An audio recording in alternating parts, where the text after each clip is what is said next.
You are listening to the US of NA by Nation Beer, a series of stories about the people and places from every corner of the country who are helping fuel the NA beer movement.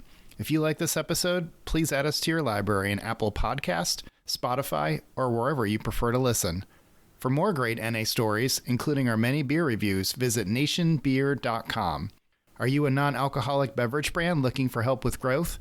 Then go to nation.beer to learn more about our digital marketing services. I'm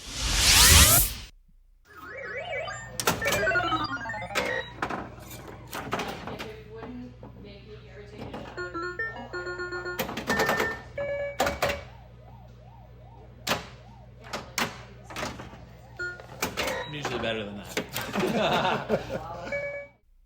So that was Generation NA shop owner Rob Theodorow and I playing a little pinball on one of the vintage machines in a store. He may or may not be a really good pinball player, but he's definitely pretty good at this NA bottle shop thing, we think. Unofficially, I believe he and Athletic, in some order, lead the way in mentions by guests in our other episodes. And accordingly, we needed to make the trip to Lafayette, Indiana to see what he's been building there in just 2 short years. I'm John Eggleton, your host and chief optimist of Nation Beer. Before we jump in, I need to give a shout out to the so-called flyover states. You know, the coasts get a lot of credit for igniting new trends, and even on this show, we've interviewed a number of guests from places like New York that are in fact pushing the NA beer movement forward. But as we've been alluding to in recent episodes, the Upper Midwest has been a standout, and for any movement to reach its full potential, you got to get Middle America on board. So enter Rob Theodorow. He'd be the first to give credit to many others who are also doing cool things, and he does that in our talk. But Generation NA has been a huge part of bringing NA to places that just hasn't existed before. Places like Tipton County, Indiana, which is a rural spot Rob and the crew were heading to shortly after I visited for a traditional beer fest. In our conversation, Rob and I chat about the humble beginnings of getting the store off the ground, who and how he engages his community, what role he sees alcohol-free bottle shops playing as the category expands into big box, and he even breaks a little bit of news about a new collaboration with his local alma mater, Purdue University. But I especially recommend paying attention to what he has to say about the retail experience and how it's built around ensuring that people enjoy coming to the shop regardless of what they're there for. He talks about how to succeed as a Main Street retailer. And by the way, when he says Main Street, it's literal, like his store is actually on Main Street there. His comments also reminded us of what Asheville's Burial Beer founder Doug Reeser had to say about the importance of experience in our episode 2. Both he and Rob speak a bit of the same language and see that critical component in a more multi-dimensional way than most. Hope you enjoy the episode. Rob Theodorow is the founder and principal of Generation NA, a non-alcoholic bottle shop in the college town of Lafayette, Indiana. Having just celebrated their 2-year anniversary in May, the shop has quickly become a leader in the movement, punching well above its weight class and definitely converting more NA fans by the day. So, Rob, we're thrilled to be sitting here in your tap room and excited to have you on the US of NA. Thanks for having me, John. Appreciate you making the visit out here to Purdue University country. Go Boilers. Absolutely. We almost took it all this year. Very close in that championship game. It was very close. Well, I'm as I was telling you before, I'm from Cleveland, so I'm a Big Ten. So I always root for Big Ten when I can. So appreciate that. Even though it's a lot bigger than it used to be. It used to be the Midwest. That could be another podcast. Well, I think many know your founder story, but for those that don't, why don't you tell us how the idea of starting an NA bottle shop first came to you, and where did the shop originally open up? I know we're not in your original location. So I was one of those people that decided to cut back on drinking during COVID after increasing my drinking during COVID. Working in tech, there were a lot of us. I didn't know that at the time, though. I thought, well, maybe I'm kind of alone in this. So I actually did a dry January back in January of 2001, failed, and wanted to kind of reevaluate that, tried again in February, failed. March 10th came around, and I just wanted to kind of change my path and my relationship with alcohol. Wasn't sure if I was wanting to give it up forever, but at this point, 3.5 years later, I'm not looking back. It's a lot of great opportunities, but my wife actually bought me a 6-pack of Athletic early on, and, thought I should try it out. And I was really excited to try out something new and different, with the craft beer space. I really didn't know much about it and what was available. And I tried it and I thought, holy smokes, I don't want to have a hangover again. I'm totally sold. So I actually started an Instagram channel, and I thought it'd be fun to go around and, see different non-alcoholic beers that I could get my hands on. So Obviously, Athletic was out there. Coors Edge randomly was one that, I was a Miller Lite guy when I drank beer, ironically. So I drank a lot of that. Found Brewdog pretty earlier on as well, too. And then I wanted to get into more of the craft beer, Sober Carpenter, Bravis, came across a couple other brands, Groovy. Just started to rate and review these online. I noticed a lot of engagement. Like a lot of people were liking it, commenting on our posts, asking me about it. So I thought this is pretty interesting. I wonder if there's more people out there like me that maybe don't want to drink as much. So, maybe they drank a little much, during the pandemic, and there were. So, but I didn't know that. So at the time I owned I still own a web development agency. It's called SFP, Stormfront Productions. That's what my degree is in. I went to Purdue for computer graphics, and, we had about 16, 17 employees at the time. But during COVID, like a lot of businesses, we weren't really using our offices, and we just happened to have a loft space on the second floor of our tech space that was a bar. We used it for happy hours. I decided to repurpose that one day, and I thought, you know what, it'd be kind of cool if get some non-alcoholic beers put together, maybe some wines or some spirits, and just kind of maybe make a post to see if anybody would come and check it out. I didn't know what to expect, so I didn't want to start with a lot of overhead. People ask me, well, hey, how did you get started? How much did you need? $10,000, $50,000, $100,000. I started with like $700. and so, I already had the space, obviously, and that was great. But I got a couple cheap shelves and bought about 10 cases of beer. And then I grabbed some beers from like my home stash that was building up because, you'd buy a 6-pack and maybe you'd drink one or two and it wasn't like your favorite. And, you just kind of have a couple extras on certain styles. So I brought some from home and had one lineup of spirits, one lineup of wine. We carried Ritual and Shirley, and then we carried Recess. And that was it. We just had beer and opened up on a Friday afternoon inside of a third floor office. No signage. You had to actually walk through a bank, go up an elevator, go up a flight of stairs, and find me in this loft area. And the entrance to the building was even on the back side, like in a parking lot. There's no way anybody's going to find this, right? Made an Instagram post, opened the doors, expected nobody to come. That first Friday, 35 people came without even having an actual space. We even got asked to do our first event that afternoon. So I thought, okay, well, this is kind of interesting.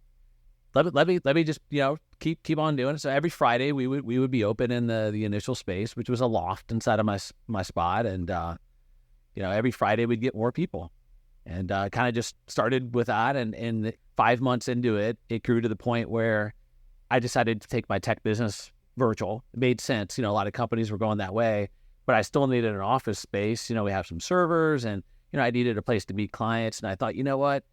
I'm ready to jump in and get a retail spot. And we found a great spot on Main Street. And yeah, that's kind of where we're at. That's where you're sitting at today at 504 Main. I think you'd agree there are some other great bottle shops around the country. I want to give a shout out to both Zero Co. and Soberish in our hometown of Atlanta, both of which are really great. But I think what maybe sets you guys apart in our world is the focus on beer. In particular, the draft selection, which is still a bit of a unicorn in NA circles, still pretty rare, although hopefully we're hoping that will change in the next couple of years. And while this is our first trip to the shop, I think the experience is a huge part of what you guys are doing here as well. So can you talk about that a little bit? Yeah, and that's what we wanted to do. So there were a handful of other bottle shops when we opened, nothing in the Midwest, nothing in Indiana. We didn't know how that motto would translate, but there were a few shops. Josh at Ocean Beach Cafe was a big influence. Mel with Open Road, obviously. Spirited Away was there. There were a couple others, but nothing in this part of the country. And we wanted to come up with something that was a little bit different from some of the other shops. We wanted it to be mainly the experience of a liquor store, bar, and a brewery, things that we thought that people would miss when they gave up drinking, right? So what we have is a pretty unique concept, I think, with the tap room. So we have eight non-alcoholic options on draft, 6 of which are beers. And that's pretty unique. I think it's kind of us and Go and maybe Athletic that have that many NA beers on draft, which makes it a unique experience. And, we didn't have the tap room at first, but we took a visit up to Go Brewing, Upper Naperville, and Joe and I are good friends. We talk almost every week. And I went up to the bar and I asked, well, what do you guys have that's non-alcoholic? And they said, well, it's all non-alcoholic. Well, what do you want? And something in my mind triggered, and I was about maybe 2.5 years sober at the time. And it kind of brought back like that core memory of when I went to the bar and I didn't feel unwanted, or I didn't get offered the dusty Heineken Zero in the back. Nothing against Heineken Zero, but, it's everywhere, and Go had all of the options. And they were all for me. And I thought, this is cool as shit. Like, this is amazing. I want to bring that experience to Lafayette. So we got our first draft. We partnered locally with People's Brewing. Chris Johnson's the owner over there. They made us a non-alcoholic pale ale. We collabed on that. And our value was putting it out to an audience, giving him feedback to develop that into version 2 and version 3, and also into some other products like the gingerbread brown that's out there on our shelves today. That's what I think sets us apart is the experience. When Josh was in here from Ocean Beach, he mentioned that's a big part of it too that people miss. The physical pouring of the tap, the drinking of the beer, having the on-premise. We'll offer shots. You can do adaptogenic shots. We do slushies on Saturdays. Our slushies are really popular. So we do a lot of things that we feel that people miss, when they give up. When you give up drinking alcohol, it's not just the consumption of the product. It's the socialization and the FOMO that you miss. So we wanted to create a third place for people to come, but just without the booze. And it's kind of funny. There are a lot of people that come in now and they think that we're a liquor store. And they look around and they're almost kind of disappointed when they find out.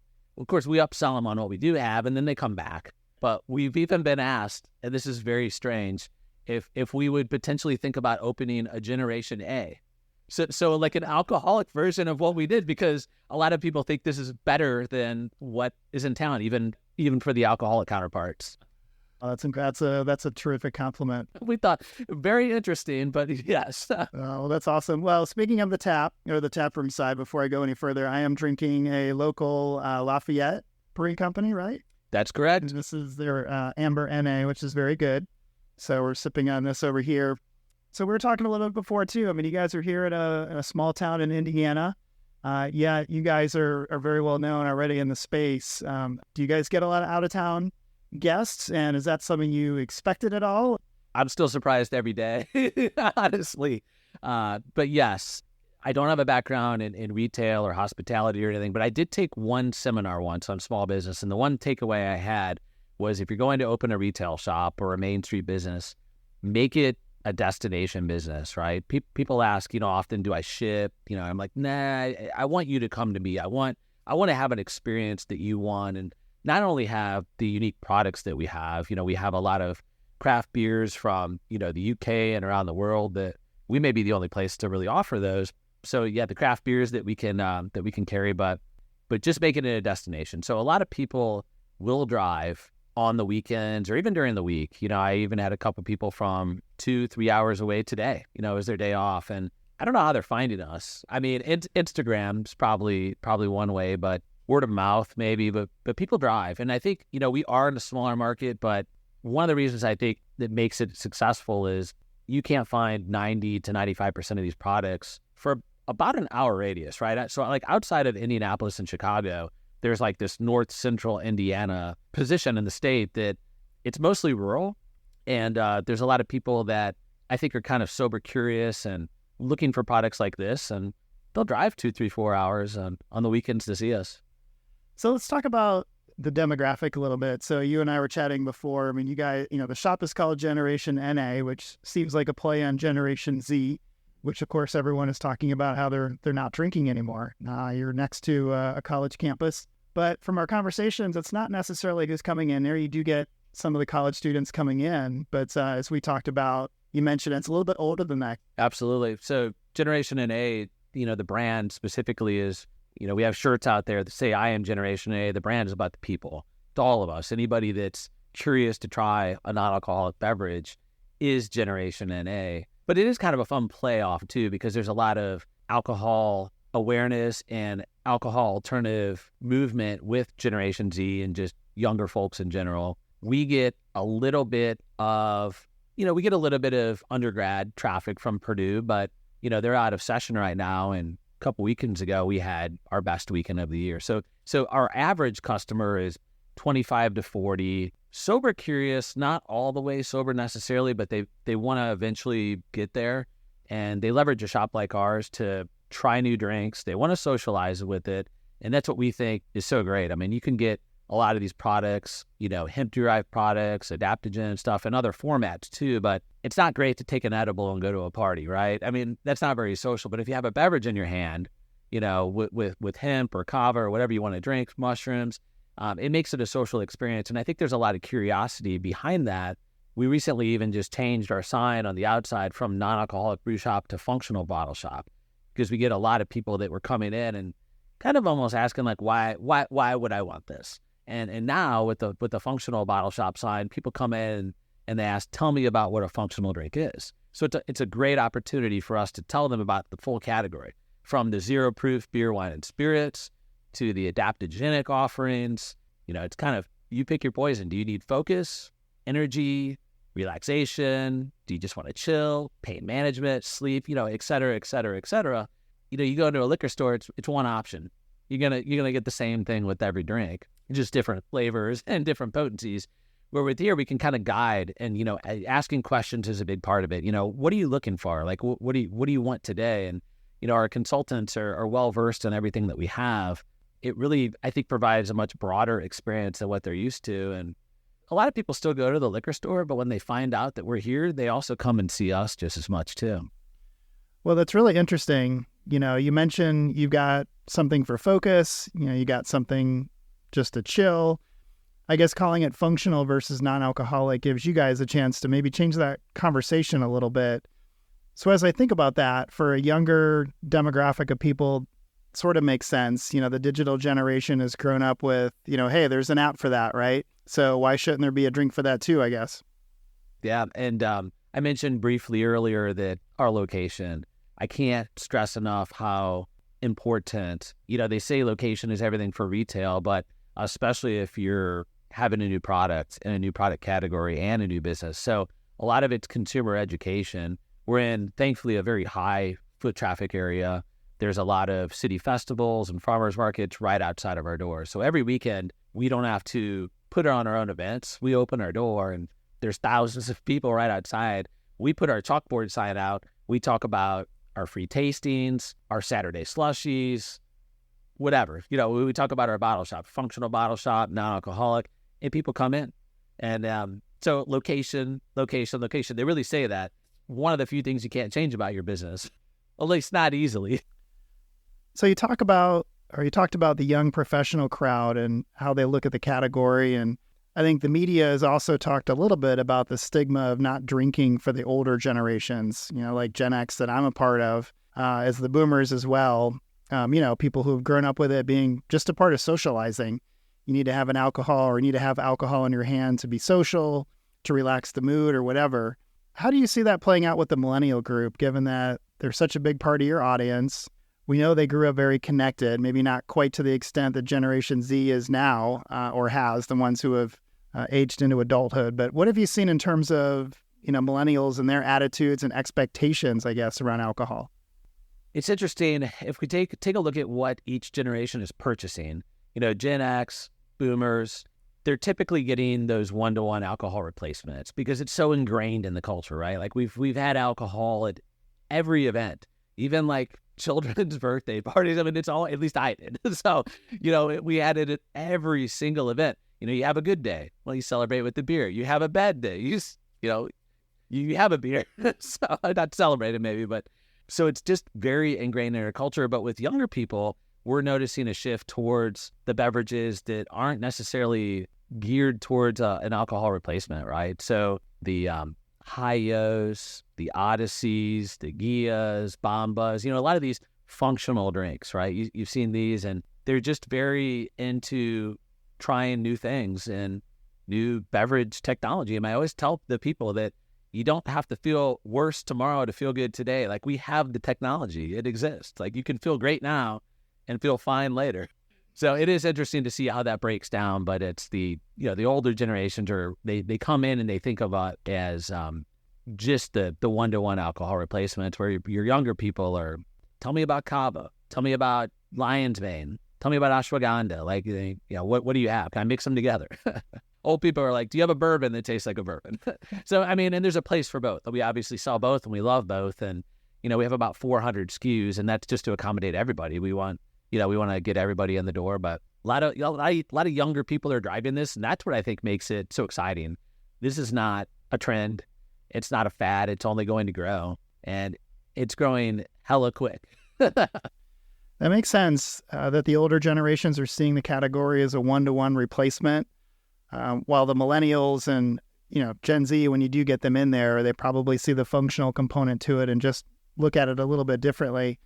Thinking about those older generations, and again, I'm in that category, so I can relate. I wonder if part of the mindset there is just the whole, do you have anything that tastes like a bourbon? I wonder how much of that is maybe from O'Doul's being the primary product for so long. Like, is it because that was never really marketed as anything close to aspirational?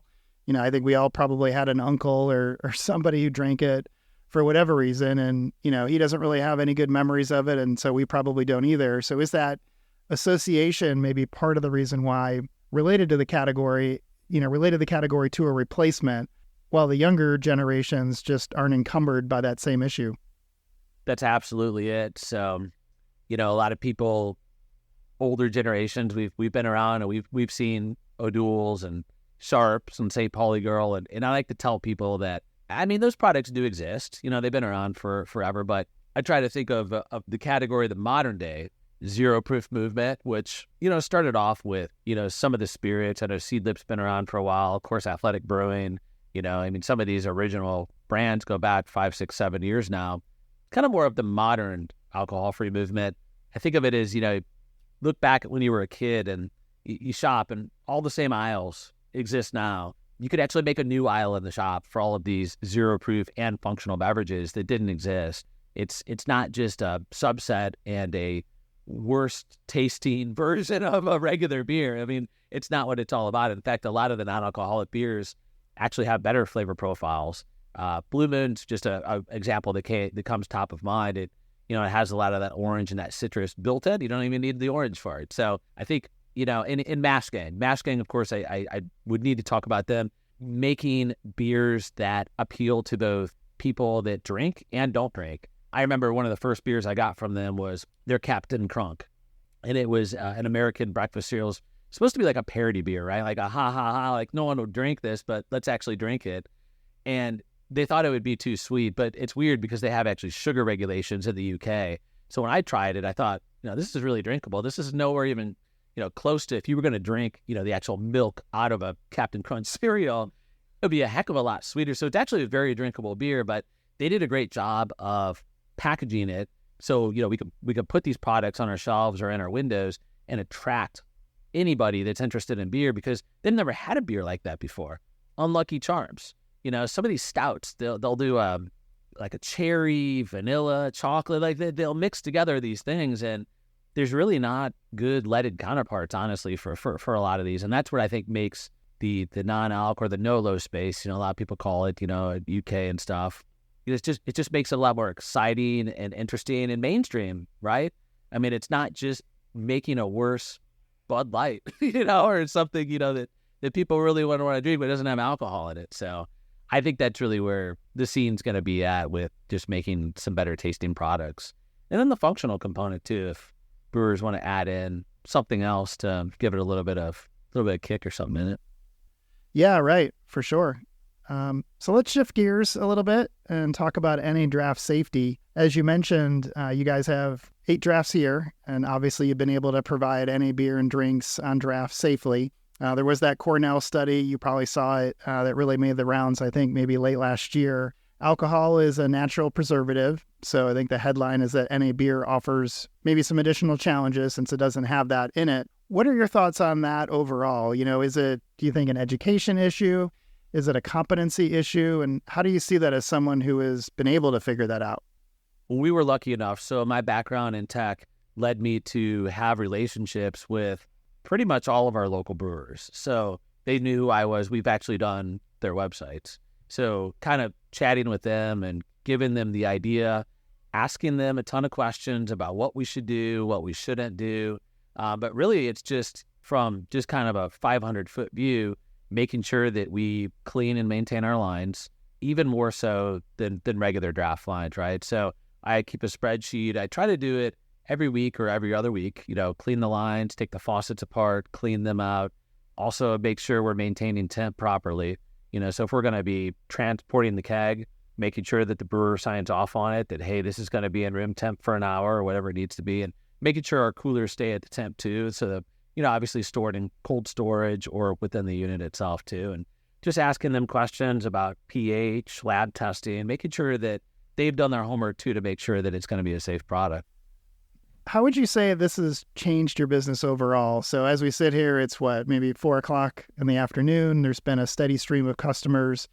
It seems like most are getting things to go, but do you see a lot of customers coming in, maybe on the weekends or evenings especially, who just come in to hang out, like just enjoying the atmosphere as they would any other bar or place to hang out that does have alcohol?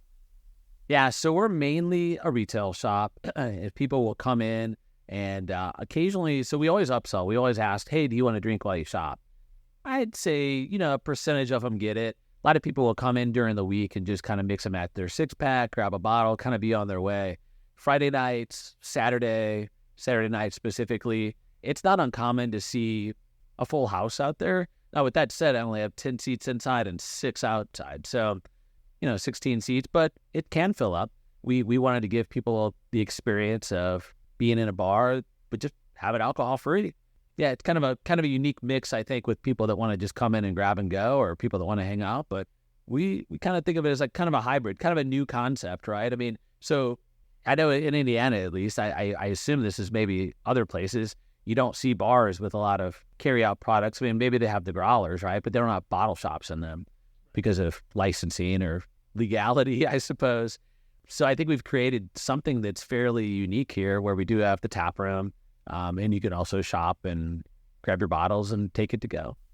That's probably another way NA is changing the game in adult beverages, right? You can have a drink while you shop. I think no one really offers you a shot of whiskey at the liquor store. And also, you could do that at 2 or 3 in the afternoon, and then if you want to, you can go back to work. Whereas in the alcohol world, that might be a little less productive. We get people that get them to go, and we thought we'd get pushback from the city or police. I'm friends with some police. They come in and hang out. I think they get a kick out of it. I'm sure they do. And when you walk into the store, the bar it's really the first thing you see as you're walking in. And to your point, maybe a bit of a flashpoint that makes people think of that bar-like experience. It's got the taps, it's got the vibes, and I'm sure that all kind of feeds into that experience for them. Very much so. That's what we really wanted to do. When I had a vision for Generation NA, I wanted it mainly for me because I missed going to a bar, and fortunately other people wanted the same thing too, and they missed that experience. And certainly while it is a retail, having the counter, the tasting room, tap room with the drinks, and some more on-premise stuff with the arcade, things to do other than just shop. You can hang out. We have live music occasionally. It does really add like this other dynamic that just makes it very, I think, welcoming to hang out and to just want to come back and enjoy it. So we're looking at ways to even partner with some restaurants to get some food options in here too. So not that we would make the food here, but we would have it available and then basically have it sent from the restaurant, neighboring restaurants and stuff like that too. So trying to just always further the experience for people and give them what they want. So let's talk about collaborations a little bit. You and I were talking beforehand, and NA is still a very collaborative space overall. And really, I think the leaded brewery space is as well, for that matter, with breweries doing, co-produced selections all the time, food trucks, to your point about wanting to have those options as well. You guys have been very active in the collaborative space. And I've got one on the table here in front of me, the Generation NA Gingerbread Brown with People's Brewing. So I'll let you talk about that here in a second. So tell me a little bit about how that all got started. May have been somewhat from the relationships you already had with your other company. And I guess, how should others think about that for themselves? So we partnered with People's around the same time that Mel from the Open Road partnered with Two Phrase Brewing as well too. And I think we were the first 2 bottle shop brewery collabs in the non-alc space for beer. And we have a great working relationship with Peoples. They're a local brewery, and we wanted to come up with a series of non-alcoholic products. We started with their non-alcoholic pale ale, got a lot of customer feedback on that, kind of fine-tuned it. This was kind of a seasonal variety that Chris kind of rolled out, and we didn't have too much to do with the actual formulation and development of that one, but we've given them feedback since on it and stuff like that too. So it's one of those, like, I would say, draft products that we want to continue to kind of fine tune and work with them and giving them that feedback. We also rolled out a citrus hop water at the same time, and that's done very well, especially now that we're getting into some warmer months. So the collab has been great. We are also, and I haven't mentioned this too much, but I'm going to go ahead and talk about it. We're a partner. We were asked by Purdue University to create a non-alcoholic seltzer. And so they carry a couple products on campus that are alcoholic. They partner with Peoples for these, Boiler Gold, Boiler Black. They wanted to work with us, and we brought in Peoples to help us produce this. We pitched them an idea to come up with a blood and honey, so like a blood orange and honey non-alcoholic seltzer. We're planning on sourcing the honey from the Purdue School of Agriculture, so it would have like that Purdue thumbprint on it. And, get it around campus, right? Like at the Union, hopefully, eventually at the sporting events, and just allowing people to have a local craft product that we helped develop with the university that they could drink the entire game. They don't get cut off after the third quarter. Wow. So that's really exciting news. And it made me think about the fact that for many years, colleges and universities just didn't used to even serve alcohol. I mean, I'm in my late 40s, and when I was in school, I don't think you could even buy alcohol at a sporting event. Same here. Yep, same here. So I graduated Purdue in 2001.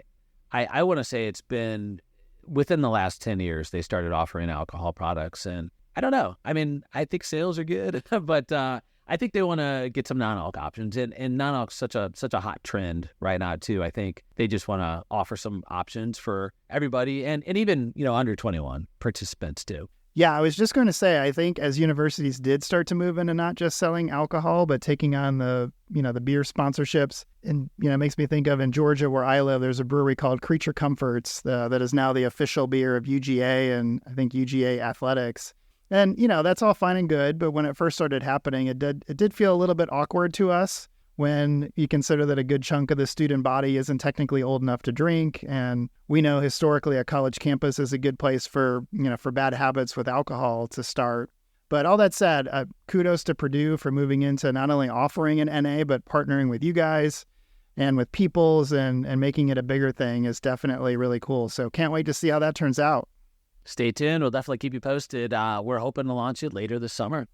So let's end with a couple of questions about the business model of the alcohol-free bottle shop. So you guys 2 years ago were the first to launch in the Midwest, I believe? To my knowledge, there were other alcohol-free bars. So the only one bar-wise, Amoxicated out in Wisconsin. I got to give them mad props. They were the first. To my knowledge, there was also a coffee shop up in Michigan that had some bottles. I think they've since closed, though. So to my knowledge, Amoxicated was the first non-alcoholic bar in the Midwest, and we were the first dedicated alcohol-free bottle shop, but check with Laura Silverman on that, too. She seems to be the expert. Well, the NA bottle shop movement has certainly come a long way in a short amount of time, that's for sure. And credit to all of you around the country, Midwest or otherwise, for that. But as any new category takes off, like this one has, it certainly gets the attention of the bigger players. We already see Target and Walmart, as well as some other regional, big box stores making some moves to get into the space. As that continues to happen, what do you consider, what do you see as the role of bottle shops like yours as the number of doors where these products are sold starts to increase? That is a great question. That's a question that we talk about a lot. I'm actually in a Slack channel with about 90 bottle shop owners. I'm also in a lot of subgroups where we get together and talk about how we should position ourselves, value that we offer. So first and foremost, to answer your question, education. If you were to just pop these products into a Meijer or a Target or a Walmart, consumers would have a lot of questions and staff would not have a lot of answers. So just consumer education, and not only from the fact that we have it for in the shop, but social media, right? We're getting these products out there. We're educating the consumers on what's available. there's a lot of bottle shops out there that are doing a great job of just doing that within their community as well, too. One of the other things that the local bottle shop can offer is that experience. We talked a little bit about the on-premise side of it, too. I mean, you can't just walk into a Target, crack open an Athletic, and hang out in aisle 6. I mean, without probably getting asked to leave. But we encourage that here. We have not only our drafts, but we also have coolers with probably 100 to 150 of the options cold, ready to drink. So we want you to open those, try them out. We also do free samples every Friday. So it's a great way to try before you buy, ask questions. So there's, just a lot of value that I think these smaller shops can really offer just in terms of that community engagement and education. No, it's a great point. You can offer the same product set or at least some portion of it. But like we've talked about quite a bit today, you can't replicate that community experience. And while we've seen some weird stuff in Walmart before, who hasn't? I can't say I've seen any big box retailers encouraging people to crack open a beverage while they shop. It makes for a fun reel. It would definitely make for a great reel. So if anyone from the marketing team at Target or Walmart is listening, you're welcome. So anyways, let's end with a question about expansion. I know in a recent Instagram post, you mentioned the possibility of Generation NA expanding or possibly franchising. What do you think that might look like? And what might Generation NA look like overall in, say, 5 years? That's a great question. 5 years is a long time being a 2-year-old business.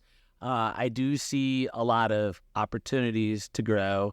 Right now, we're currently focusing on more of a local approach, fine-tuning a little bit with our single brick-and-mortar shop, which we feel we're very close on that model being successful.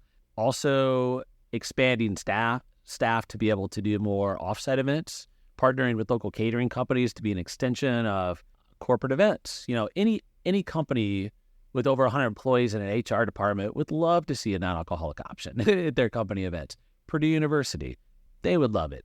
Weddings, anybody that is getting married, whether they drink or not, we can be an extension of that bar, just doing more of these events. So our initiative is we're open 7 days a week, but if you're in a space where you can't come into here, for example, you're at an event, we want to make these non-alcoholic products available. We're even going to be on DoorDash, which is great. We're one of the first people in the area to offer some of our adaptogenic, hemp-derived, and zero-proof spirits on there too. So just getting the product into the hands of the consumer. Longer term, we are looking at potentially opening other locations or franchising. We're doing a lot of data collection right now. You mentioned the post on Instagram, and we wanted to gauge if anybody would even want it. And we ended up getting around 500 comments of people voting for their city. And I was kind of like, holy crap, I didn't expect that. And first off, if there's already a bottle shop in your market, like we're not looking to move in. Like you're already being served. Like we'll tell you where the bottle shop is at and happily support them. We are looking to move into other quote unquote Lafayette, Indiana's smaller to medium-sized markets that are growing, that really are underserved, that don't have these products available, and working with some potential, franchisees on those too. And we want to get to the spot where we can add a lot of value. We feel that as we develop our playbook and our handbook, we want you to feel confident that when you open your shop, you will get business on day one. You will have 2, 3, maybe even more years worth of data in terms of what sells, what doesn't sell. You'll have a very large social media following that for some reason people like our crazy shit. So I don't know why. I feel the more unprofessional we are, the more they engage with it. So yeah, if we go all out and do like a professional photo shoot and make it look fancy, zero engagement. If I just go on the street and shoot some crazy stuff on my cell phone, thousands of people like it. So who knows? But yeah, it's interesting. But no, we're just trying to get to the spot to where we can add maximum value so that these second, third, fourth, fifth locations, however many we end up having, are successful and profitable too. We were profitable on day one. We keep our overhead low. We have some other tips and tricks for doing things like that too. And I know that's kind of a hot topic. There's a whole other podcast we could get into now about the bottle shops and the finance side of things too. And we're a little bit different because, I do have another job and stuff like that. And I still do take a look at this from more of a hobby and more of a way to give back to our community rather than like taking a paycheck and stuff. I could take a paycheck, but, I've decided to reinvest that back into more staff, more inventory, more hardware, like tap systems, arcade, coolers. We just want to make the best experience that we can and reinvest that back into the shop and back into the community. So I feel like I tangented all over on that question and just kind of took it off in one direction, but I think I answered the original question that you had somewhere in there.